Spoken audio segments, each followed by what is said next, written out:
एक खूबसूरत से गांव में अहमद नाम का एक नन्हा बच्चा अपने मम्मी पापा के साथ रहता था। वो सिर्फ 7 साल का था, लेकिन उसका दिल बहुत बड़ा और बहुत ही नर्म था। वो हमेशा दूसरों की मदद करता, बड़ों की इज्जत करता और जानवरों से भी बहुत प्यार करता था। हर सुबह वो अपनी मम्मी के साथ फज्र की नमाज के लिए उठता, नमाज पढ़ता, कुरान की तिलावत करता और फिर स्कूल के लिए तैयार होता। एक दिन अहमद स्कूल से वापस लौट रहा था। आसमान में काले बादल छाए हुए थे और हल्की हल्की बारिश हो रही थी।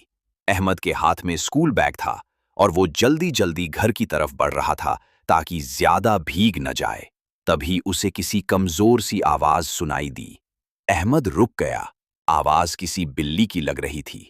उसने इधर उधर देखा तो एक झाड़ी के नीचे एक छोटी सी बिल्ली बैठी थी। वो पूरी तरह से भीगी हुई थी और ठंड से कांप रही थी। उसके बाल मिट्टी और पानी से गंदे हो चुके थे और उसकी आंखों में डर और भूख साफ झलक रही थी। अहमद का दिल पसीज गया। उसने तुरंत अपने बैग से रुमाल निकाला और बिल्ली को धीरे धीरे साफ किया। फिर उसने अपनी चादर में बिल्ली को लपेटा और अपने सीने से लगा लिया ताकि उसे गर्मी मिले। बेचारी, तुम तो बहुत कमजोर हो गई हो। शायद कई दिनों से कुछ खाया भी नहीं। डरो मत, मैं तुम्हें अपने साथ घर ले जा रहा हूं, अहमद ने प्यार से कहा। जब अहमद बिल्ली को घर लाया तो उसकी मम्मी पहले थोड़ी हैरान हुई, लेकिन जब अहमद ने पूरी बात बताई तो वो मुस्कुराकर बोली, बेटा, तुमने बहुत अच्छा काम किया है। जानवरों पर रहम करना भी एक इबादत है। हमारे प्यारे नबी सल्लल्लाहु अलैहि वसल्लम भी जानवरों से बहुत मोहब्बत करते थे। मम्मी ने बिल्ली के लिए एक कटोरी में गर्म दूध रखा। अहमद ने बिल्ली को सूखे कपड़े में लपेटा और उसके लिए एक नरम बिस्तर तैयार किया। थोड़ी ही देर में बिल्ली ने दूध पी लिया और आकर अहमद के पैरों के पास लेट गई। कुछ ही दिनों में वो बिल्ली पूरी तरह से ठीक हो गई। अब उसकी आंखों में डर की जगह प्यार और भरोसा था।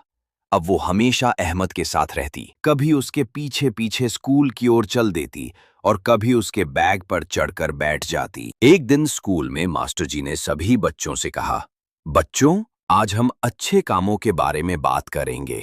बताओ, क्या किसी ने हाल ही में कोई नेक काम किया है? बच्चों ने छोटे छोटे किस्से सुनाए। जब अहमद की बारी आई तो वो थोड़ा शर्मा गया, लेकिन फिर धीरे धीरे उसने बिल्ली की पूरी कहानी सुना दी। मास्टर जी ने अंत में कहा, माशा अल्लाह अहमद, तुमने बहुत ही प्यारा काम किया है। नबी सल्लल्लाहु अलैहि वसल्लम ने फरमाया है, जो जमीन वालों पर रहम करता है उस पर आसमान वाला रहम करता है। तुमने एक बेजुबान जानवर की मदद की। अल्लाह तुम्हारे दिल को हमेशा नर्म रखे और तुम्हें दुनिया और आखिरत की भलाई दे। अहमद के चेहरे पर खुशी चमक रही थी। उस दिन वो घर आकर बहुत खुश था। उसने बिल्ली को गोद में उठाया और प्यार से कहा, तुम सिर्फ एक बिल्ली नहीं हो, मेरी सच्ची दोस्त हो और तुमने मुझे एक अच्छा काम करने का मौका दिया। जानवर भी अल्लाह की मखलूक हैं, उन पर दया करना बहुत बड़ी नेकी है।